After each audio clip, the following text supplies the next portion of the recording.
ସେମାନେ ତାଙ୍କ ତରଫରୁ ଫାଇନାଲ କଲେ 6 ଯଦି ଦବ ତେବେ ଆମେ ନବୁ, ନହେଲେ ତମ ଧାନ ଥାଉ। ମାନେ 6 କିଲୋ କାଟିବା ପାଇଁ ଆପଣଙ୍କୁ ପୁରା କହିଲେ, 6 କିଲୋ ମାନସିକ ଯନ୍ତ୍ରଣା ଆପଣଙ୍କୁ ଦେଲେ। କହିଲେ ନହେଲେ ନାଇଁ ଆନାଲାଇଜର ମେସିନ ଆସିବ, ଆପଣ ମାନେ ଆଜି ଧାନ ଉଠିବନି, ଯୋଉଦିନ ଆସିବ ସେଦିନ ଦିଆହବ। ଏମିତି କହିଲେ, ମାନେ ଗୋଟେ ଗୋଟେ ଟାଇପ ଆପଣଙ୍କୁ ଧମକେଇଲା ଭଳିଆ ଆଉ। ଟ୍ରେନିଂ ଦେଲେ ଜାଣ ଆଉ କଣ, ଯିଏ ଜାଣିଛନ୍ତି ଚାଷୀ। ତାପରେ ଆପଣ କେତେ କାଟିଦେଲେ ସବୁ ଯାକ ଧାନ, ମାନେ 6 କେଜି ଲେଖା କାଟିକି ଆପଣ କେତେ କୁଇଣ୍ଟାଲ ଧାନ ଥିଲା କେତେ କାଟିଦେଲେ? ସେ 6 କେଜି ନେଲେ ଆପଣ 60 କୁଇଣ୍ଟାଲ 3 କୁଇଣ୍ଟାଲ 60 କେଜି କଟିଗଲା। ଯୋଉ ଧାନ ମଣ୍ଡିକୁ ନେଇକି ଯାଇଥିଲେ କେତେ କେଜି ଧାନ ନେଇଯାଇଥିଲେ ବିକିବା ପାଇଁ? ମୋର 34 କୁଇଣ୍ଟାଲ ମୋର ଥିଲା, ଆଉ ମୋ ସାନ ଭାଇର ଥିଲା 36 କୁଇଣ୍ଟାଲ, ଏମିତି 70 କୁଇଣ୍ଟାଲ। ଆମକୁ ସେକ୍ରେଟାରୀ କହିଥିଲା 60 କୁଇଣ୍ଟାଲ ଆଣିବ, ଆମେ 60-62 କୁଇଣ୍ଟାଲ ନେଇଥିଲୁ, 63 କୁଇଣ୍ଟାଲ ଧାନ। ସେଠି ପହଞ୍ଚିଲା ବେଳକୁ ସକାଳ ଭୋର ଯାଏଁ ଲାଇନରେ ଯେମିତି ରହିବା କଥା ଆମେ ରହିଲୁ, 6ଟା ବେଳୁ ଧାନ ପକେଇଲୁ। ଆମ ବେଳକୁ ଆଉ ବି ଚାଷୀ ଆଇଥିଲା, ଆଉ ସବୁ ଯାକ ବଢିଆ ବଢିଆ ଚାଷୀ ଆଇଥିଲା, ଆମର ବି କ୍ରପ ନଷ୍ଟ ହେଇନି, କ୍ରପ ଡ୍ୟାମେଜ ରେ ଆମେ ନାହୁଁ।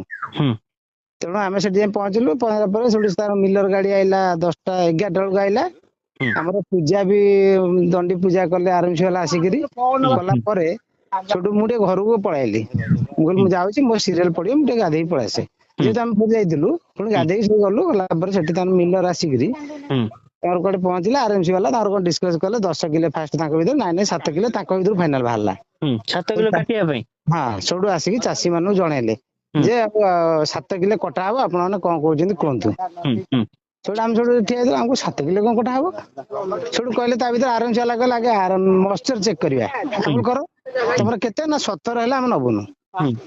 ସେଠୁ ଆମର 11.5 12 ଜଣଙ୍କର ଆସିଲା 14.8 ହଉଛି ଲାଷ୍ଟ।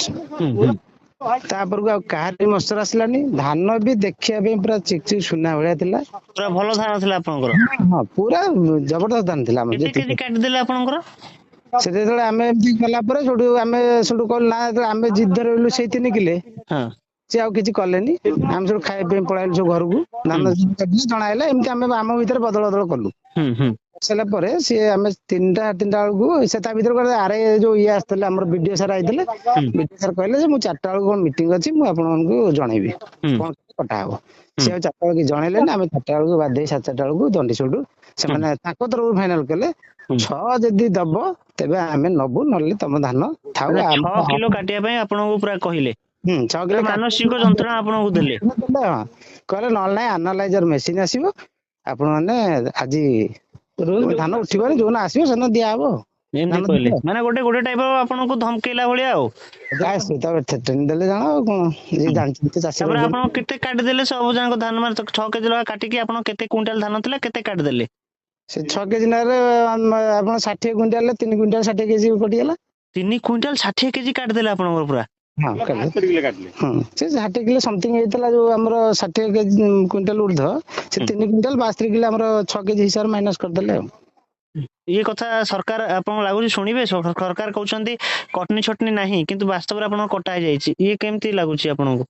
ଇଏ ତ କଣ ଚାଷୀ ସେ ମାଇଲା ଭଳିଆ ହେଲେ, ଆଉ ସେ ତ କେହି ଆମକୁ ସାହାଯ୍ୟ କଲେନି। ଆମେ ଯେତେବେଳେ 8-10 ଜଣ ଚାଷୀ ଥିଲୁ, ରାତିରେ କେମିତି ସେ ଜାଗାରେ ଅପନ୍ତରା ଜାଗାଟା ରହିବୁ, ସେଠି କିଛି ପାଣି ଟୋପା ବି ନାହିଁ ସେ ଜାଗା ଉପରେ। ଆପଣ ଦେଖିବେ ଆସିକି ସେଠି କିଛି ନାହିଁ, ଆଉ ସେଠି ରହିବ କେମିତି? ଗୋଟେ ଶ୍ମଶାନ ଧିରେ ଆମେ ବସିଥାନ୍ତୁ? ଚାଷୀ ମାନେ ମିଛ କହୁନାହାନ୍ତି, ଯୋଉ ପରଚେଜ କମିଟି କରିଛନ୍ତି ସରକାର, ସେ କମିଟି ହିଁ ଆସି କହିଲା 6 କିଲୋ 5-6 କିଲୋ କମ କଟା ହବନି, ମିଲର କହୁଛନ୍ତି। ତେଣୁ 6 କିଲୋ କମିଟି ହିଁ କହିଲା କଟା ହବ। ତେଣୁ ଆମେ ରାଜନୀତି କରୁଛୁ? ଆମେ ହେଲୁ ଚାଷୀ।